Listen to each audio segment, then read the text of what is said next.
You're listening to Dr. Ron's Words of Wisdom, words on leadership, goal setting, productivity, and a whole lot more. I trust that today you will consider this as your vitamin and supplement for your heart and mind.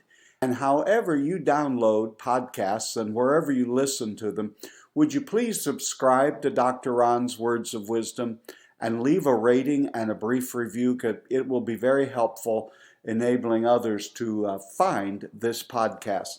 Today I want to talk about decision making, the power of making a decision. Could even call it Decision Making 101.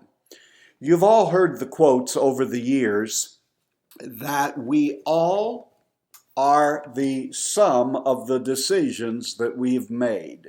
Think of when you make a decision, you are also making lots of other decisions by default.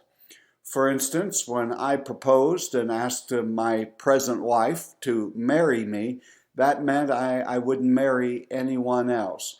When I finally narrowed down the college that I was going to go to, I was set to go to a state college in my state, and felt checked and ended up going to Olivet Nazarene University.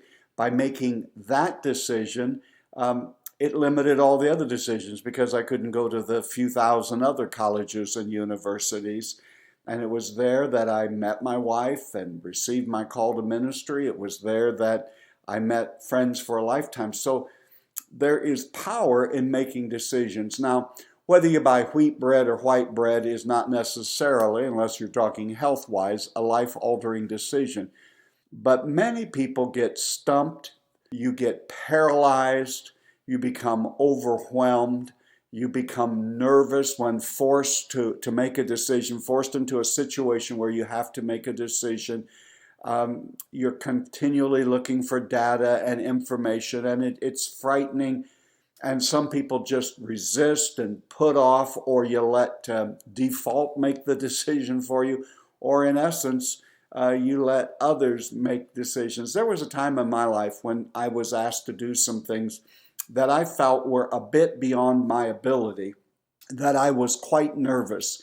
And I just procrastinated and put it off until one of the projects was actually taken away from me because I was just paralyzed with how do I do this? How do I make this decision?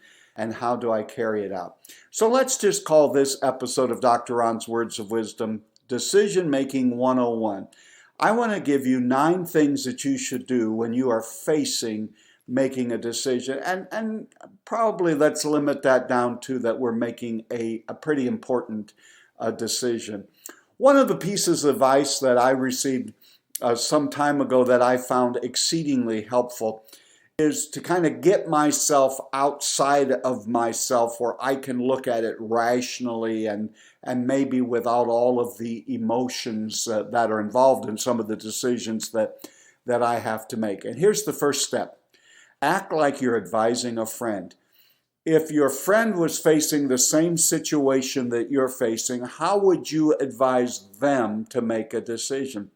Just that slight turn will really kind of help you a little bit to see the forest for the trees and to get through it and to actually see what the decision is. And that is, if your friend was facing, your best friend, let's say, was facing the same circumstance that you're facing and needed to make an important decision, what would you advise them? What would you tell them to do? Looking out for their best interest. Sometimes that has helped me immensely of getting out of the emotional impact that comes with making many of the decisions of life and beginning to pretend like I am advising a friend facing the same situation. That's a good first step in making decision. Take it away, take the personality, take the emotion out of it, and pretend like you're advising a friend. The second thing that I would advise you to remember and to think about when you are in the process of making a decision is remember your goals. Don't forget what it is you have declared makes you who you are. What are the things that you want to do personally, spiritually, financially, professionally, relationally? On and on it goes. So educationally, I mean, we could just go on. Is this decision going to hinder me reaching some of my goals? Or in other words, is it contrary? Is it opposite of what I say I value and where I believe I'm heading? So the first step is, how would I advise a friend facing the same circumstance? The second is, in the midst of making the decision, don't just do that which is expedient. Don't just make a decision and be done with it. But ask yourself, does this compromise me in the area of my goals and what I'm trying to achieve in life? The third one, I don't know that many people think about this, but don't be forced to do something because someone says you have to. Some of the poorest decisions I have ever made are those decisions where I felt that I was almost forced to do so. I had to do something. And I may have even felt like the one or two choices weren't all that good. Now you're going to hear me say something in a moment that may sound opposite, but it's not. Don't be put into a box of because this is what you've always done or these are decisions you have made in the past. Don't let that happen. Don't be forced to do something because someone wants you to. Oftentimes, I have agreed to commitments that I knew in my heart I shouldn't do, that I really had to shoehorn it into my schedule. I really didn't have the adequate time to give to it. But because someone had an expectation that this was something I needed to do, I allowed those expectations and relationships or whatever else to force me to do something that I really didn't have the disposition, the time, and it really didn't fit with where I was and what I was doing. So you control your own life. I mean, I'm not talking if the boss asks you to do a report, but don't feel forced into making a decision because there are expectations. Number 4 is the one that I do for nearly every semi-major to major decision in my life. And I will either on my computer or in my journal, I'll divide the piece of paper down, whether it's an electronic paper or whether it's a real paper and a real pen. And on one side of the list, I don't even measure it anymore. I just make a big slash sign with my pen from top to bottom of the page. And on the left-hand side, I write pros. And on the right-hand side of the page, I write cons. And then I list all of the positive benefits that I can foresee from my vantage point of this moment. If I make this decision this way, here are the positive results that I believe will happen. Now, before you then say, oh man, I have 6, 7, 8, 9 things here that are really positive, this must be the thing to do. Don't forget to write out honestly and candidly the other side of the sheet of paper. What are the negatives? What are the cons? What is the downside if I go this direction and make this decision? And then just take some time. That's the one thing. Make sure you take adequate time to really think about it, meditate, pray about it, look it over. Here is what I believe are the benefits that would come from this decision. Here are some not so good consequences. Knowing that, sitting there with a sheet of paper before you've made the decision, you'll never be able to come up with all the pros nor all of the negative, but it gets you to thinking about the problem and the decision and trying to adequately juggle all of what could happen so that you make the best informed decision that you can make. The fifth one I think is also counterintuitive, but nearly every one of you listening today has experienced this. You need to kind of come to a determination in your own heart of when you have received enough information. I'm really a big believer in gathering all of the information, talking to whoever you need to talk to, reading a report, finding the information, what happened when other people made a particular decision, what was some of the fallout. I'm all for gathering. That's an important part of making a decision, to have an adequate and to have enough information. But because of the plethora of information that's out there and the articles that you can begin to read on the internet will run forever, you have to have a point of where you know, I have received enough information. My problem now is not that I don't have adequate information. My problem is I have to process this information, weigh the pros and cons, and do a few other things, and make the decision. One of the first ways that I know when I've received enough information, I kind of get on a mental overload. Okay, I have enough information.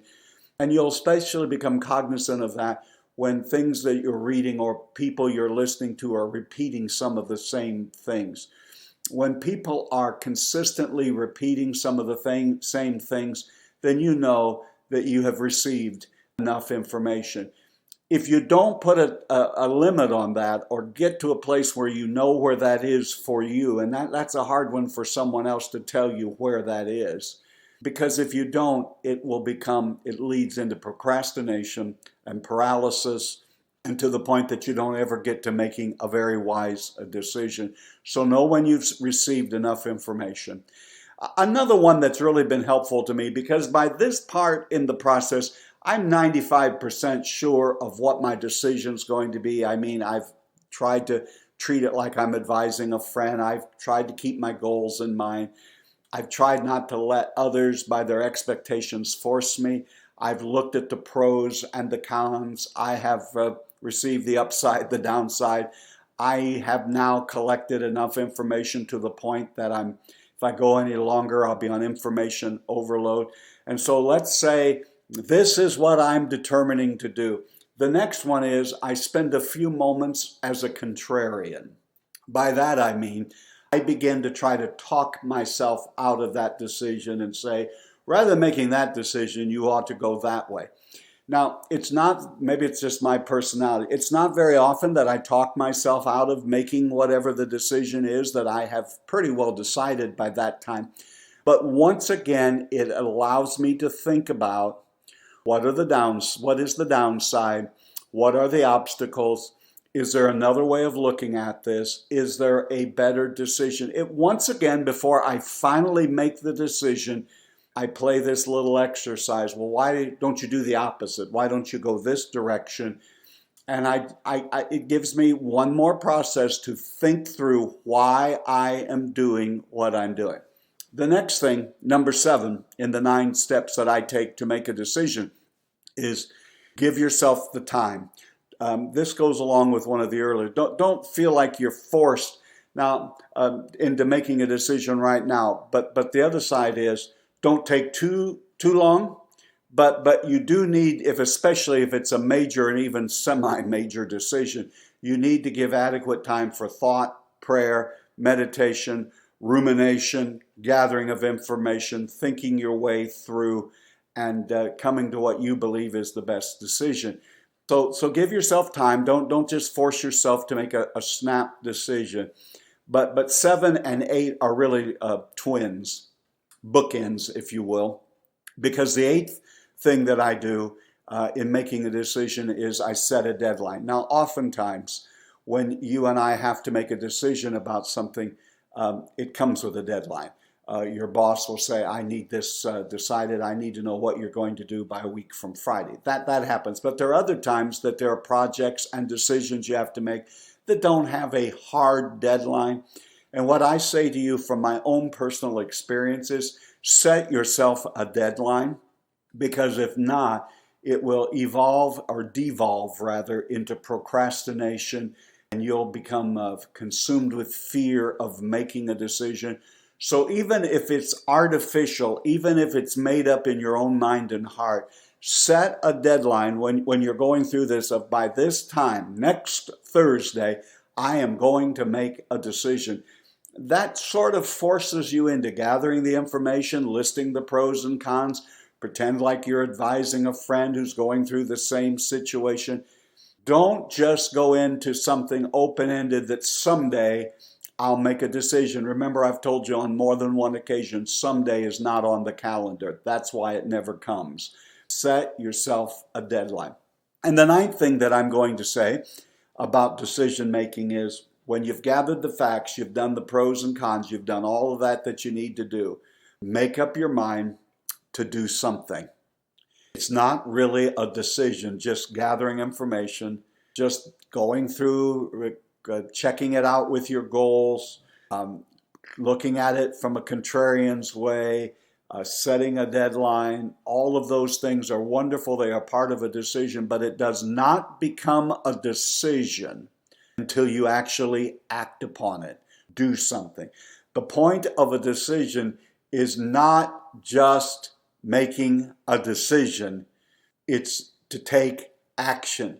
People aren't interested in your decisions, they're interested in your actions. And so decisions are made because we need to do something.